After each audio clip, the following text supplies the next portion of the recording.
ሰላም ወገኖቼ በክፍል ሁለት ሐሳብ ተመልሻለሁ። እንግዲህ ለኦርቶዶክሳውያኑ በተለይ መጽናናት ስለሚያስፈልግ የእግዚአብሔር ቃል ደግሞ በተነገረበት ቦታ ብርቱ የሆነ መጽናናት አለ። ለዛ ነው ህዝባችንን ለማጽናናት በዚህ ያለውት ማለት ነው። ጌታ የተመሰገነ ይሁን ለዘላለም።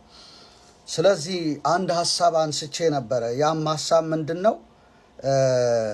አሁን ግን እናንተ በፊት ርቃችሁ የነበራችሁ በክርስቶስ ኢየሱስ ደም ቀርባችኋል ነው የሚለው። ወደ ላይ ከፍ ብለን ስናነብ ስለ እናንተ አስቀድሞ በስጋ አሕዛብ የነበራችሁ በስጋ በእጅ የተገረዙ በተባሉት ያልተገረዙ የተባላችሁ ይህን አስቡ። በዚያን ዘመን ከእስራኤል መንግስት ርቃችሁ ለተስፋው ቃል ኪዳን እንግዶች ሆናችሁ በዚህ ዓለም ተስፋን አጥታችሁ ከእግዚአብሔር ተለይታችሁ ያለ ክርስቶስ ነበራችሁ።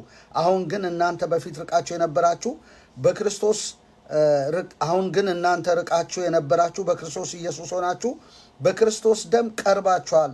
እርሱ ሰላማችን ነውና እስመ ውእቱ ሰላምነ ወረሰዮሙ አሐደ ለክልኤሆሙ ወነሰተ አረፍተ ማእከል በሥጋው። እርሱ ሰላማችን ነውና በአዋጅ የተነገሩትን የትእዛዛትን ሕግ ሽሮ በመካከል ያለውን የጥልን ግድግዳ በሥጋው ያፈረሰ። ወረሰዮሙ አሐደ ለክልኤሆሙ ወነሰተ አረፍተ ማእከል በሥጋው ማለት ይሄ ነው። በመካከል ያለውን የጥልን ግድግዳ ያፈረሰ ይለዋል እና ኤፌሶን 2 ቁጥር 11 እስከ 17 ድረስ ሄዳችሁ እናንተ እስከ 22 ድረስ ልትመለከቱ ትችላላችሁ። እንግዲህ ይሄ ከእስራኤል መንግስት ርቃችሁ ለተስፋው ቃል ኪዳን እንግዶች ሆናችሁ በዚህ ዓለም ተስፋን አጥታችሁ የተባሉት አሕዛብ ናቸው። እኛም እኮ ሕግ የለንም። ሕግ የተሰጠው ለእስራኤል ነው። ስለዚህ እኛ አሕዛብ ነን። እኛ ራሳችን ታቦት ለእኛ አልተሰጠንም። መቅደስ ለእኛ አይደለም። አባቶች ለእኛ አይደሉም። ክርስቶስ ከእነርሱ በሥጋ መጣ፣ እርሱ ለዘላለም የተባረከ አምላክ ነው ብሎ ሮሜ 9 ከቁጥር 1 ጀምሮ ይናገራል።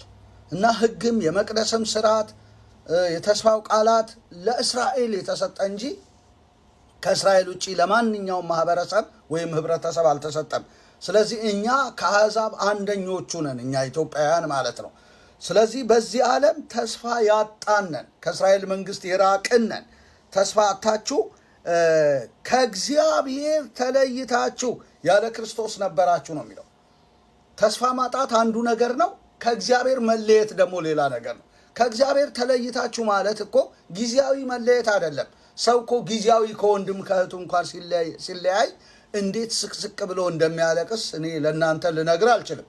ታውቃላችሁ፣ በየዘመድ ቤቱ በየጓደኛ ቤቱ። ከእግዚአብሔር መለየት ደግሞ ለዘላለም ነው። ከእግዚአብሔር ተለይታችሁ ያለ ክርስቶስ ነበራችሁ ነው የሚለው። ያለ ክርስቶስ የሆነ ሰው ሁሉ አንድ ተስፋ ያጣ ነው፣ ሁለተኛ ከእግዚአብሔር የተለየ ነው። አንድ ሰው ከእግዚአብሔር ተለየ ማለት መለየቱ ዘላለማዊ ስለሆነ ሁለት ሞት አለ። አንድ የሥጋ ሞት ነው፣ ሁለተኛው ደግሞ ዘላለማዊ ሞት ነው።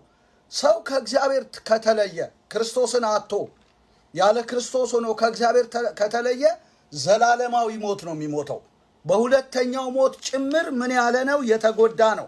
መጽሐፍ ቅዱሳችን በራእይ 2 ቁጥር 11 ላይ እንዲህ ይላል፣ መንፈስ ለአብያተ ክርስቲያናት የሚለውን ጆሮ ያለው ይስማ፣ ድል የነሳው በሁለተኛው ሞት አይጎዳም ይላል። ድል የምንነሳው በማን ነው?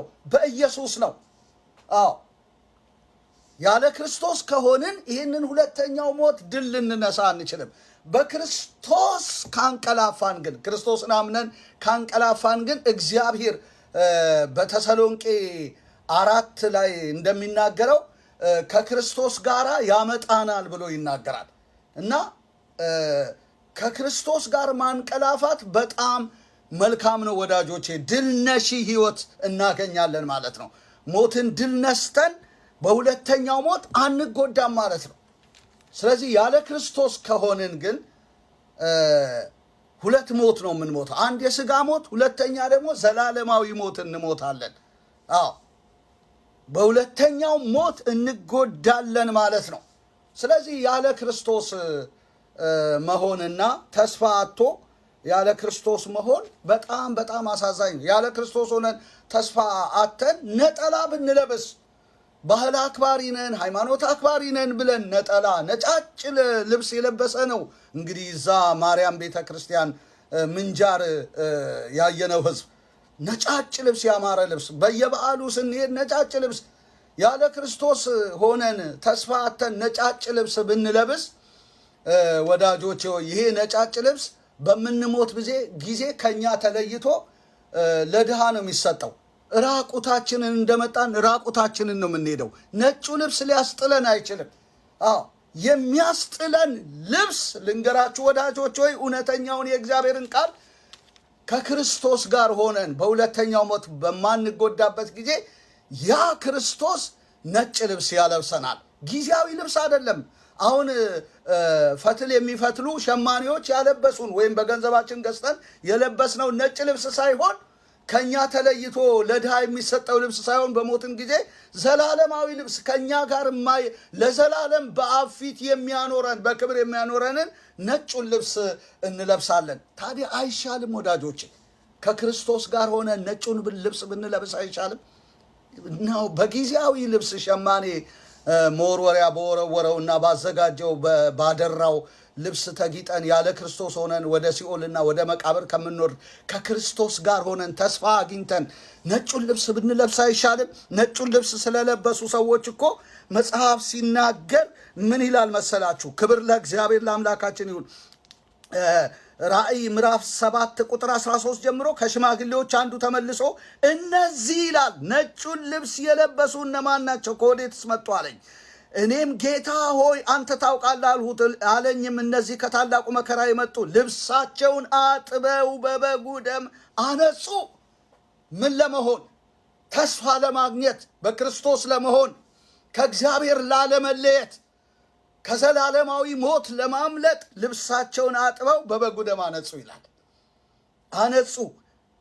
ማንጻት ይሁንልን። ሁሌ በመጽሐፈ ቄደር እየተጠመቅን በውሃ እየተረጭን በቃ 100 ስገድ 150 ስገድ 200 ስገድ እየተባልን እስከ መቼ እንኖራለን? የበጉ ደም ፈሶ የክርስቶስ ኢየሱስ ደም ከሞተ ስራ ህሊና የሚያነጻን ደም ፈሶልን የዛሬ 2000 ዓመት ለበደላችን የኢየሱስ ደም ፈሶ በውሃ መረጨት ቀልድ አይሆንም። ስለዚህ ዛሬ እንግዲህ የምር ነውና ይሄንን እውነት ተቀበሉ። በበጉ ደም ልብሳችሁን አጥቡ፣ አንጹ። ከእግዚአብሔር ጋር ለመሆን የበጉ ደም ያስፈልጋችኋል። በዚህ ደም ስትታጠቡ ነጩን ልብስ ትለብሳላችሁ።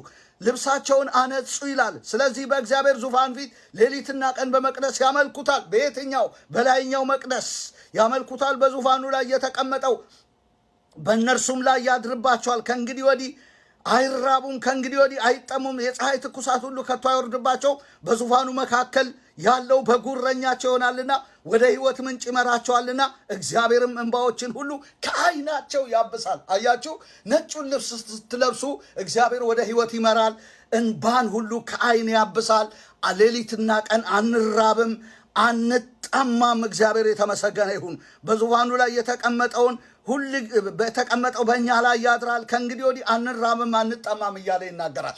ስለዚህ ነጩን ልብስ ልበሱ ወዳጆቼ። ሸማኔ ባዘጋጀው ልብስ ተጠቅልለን ወደ ሲኦል እንዳንወርድ ነጩን ልብስ እንልበስ። እግዚአብሔር የተመሰገነ። በዓላችን ደግሞ ክርስቶስ ነው። ፊልጵስዩስ 2:16 ላይ ስለ ወር መባቻ፣ ስለ በዓላት፣ ስለ ሰንበት ማንም አይፍረድባችሁ፣ እነዚህ ሊመጣ ላለ ለክርስቶስ ጥላ ናቸው። ክርስቶስ አካሉ መጥቷል ይላል። አካል ሁሉ በጅማት እየተገጠመ እግዚአብሔር ምግብን እየተቀበለ እግዚአብሔር በሚሰጠው ማደግ ያድጋል ይላል። ከክርስቶስ ጋር ተገጠሙ ወዳጆቼ። በበዓላት በወር መባቻ አይፈረድብንም። ክርስቶስ ነው የኛ በዓል እንጂ ግሸን ማርያም ወይም ላሊበላ ወይም የተለያዩ በዓላት ኦርቶዶክስ ያዘጋጀችው አይደለም። ክርስቶስ ነው በአዲስ ኪዳን በዓላችን። ስለዚህ እርሱን እንድናከብር በበጉ ደም ልብሳችንን እንጠብ ወዳጆቼ። እግዚአብሔር አምላክ ስሙ ለዘላለም ይባረክ። ያኔ በተስፋ እንኖራለን። እግዚአብሔርም በመጨረሻው ከክርስቶስ ጋር ያመጣናል። በዚህ ቃል ተጽናኑ ያለው ተሰሎንቄ ምዕራፍ 4 ላይ ለዚህ ነው ወዳጆቼ። ሌሎች በደመና ይነጠቃሉ፣ እኛን ደግሞ ሞተን ከሆነ ከክርስቶስ ጋር ያመጣናል። በዚህ ቃል ተጽናኑ ብሎ ይናገራል። ስለዚህ ቀን ሳለ ወዳጆቼ ተስፋ አተን ከምንኖር ገንዘብ አለ ያለን ከምንል በተስፋ ለመኖር ኢየሱስን እንቀበል። የሕይወታችን ጌታ አዳኝ እናድርገው እላችኋለሁ።